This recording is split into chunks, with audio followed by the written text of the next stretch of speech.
so left before the bell goes off. So let's quickly recap. What will go down probably as not a very exciting day from a bull standpoint. The reason I say that is that the market, just barely managed to hold on at least half the gain that it started the day with. There was no follow through. So it wasn't a good bullish day where you make more money after a gap up. That didn't quite play out. The Nifty, for what it's worth, has still managed a 60-point gain, so that's not bad.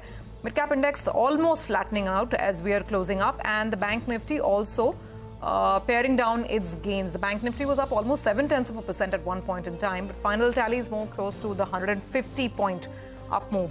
So what worked? Auto and banks were the strongest themes in the market. Quite a few auto stocks at their 52-week highs. Count in M&M in that, 4% gain coming in. Tata Motors, 2% higher. You had Bajaj Auto hitting a fresh 52-week high as well. So looking good over there. Private sector financials, private sector banks doing very well. Axis led from the front, 2.5% up.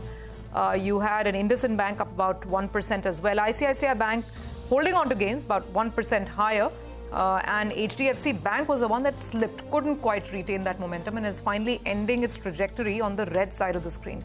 So that's the story on some of the auto and some of the financial names. But Rima, I guess it was FMCG. I mean, the one part of the market that was dull right from the morning and continued to be that way was really FMCG with names like Nestle. You have Asian Paints, ITC, quite a few of those perhaps players. The news about the monsoon hitting Kerala by a little delayed, right? By I think 4 or 5 days. Maybe that has dampened the spirit for some of these FMCG names. But as you pointed out, these were the stocks under pressure. Even Hero MotoCorp, which is a greater rural tilt in the automotive basket, that was down close to about 1%. Divi's Laboratory sold off 1.3%. But a quick run through of the notable mid-cap movers on the gaining side. Mazgaon Docks 19% higher. Cochin Shipyard up 11%. NUV that was higher by 5.5% as some of the liabilities of their subsidiary have now come down, so the debt obligations are being lowered, so that's positive for the stock. You had Piramal Pharma gaining 9%, HBL Power higher in trade. On the losing side, Naukri was down 3% after the Macquarie downgrade. Mankind Pharma has been impacted by the latest order on the fixed dose combinations, so one of their drugs will be impacted. So Mankind Pharma lost 2.5%. Minda down 2% despite that fundraising news.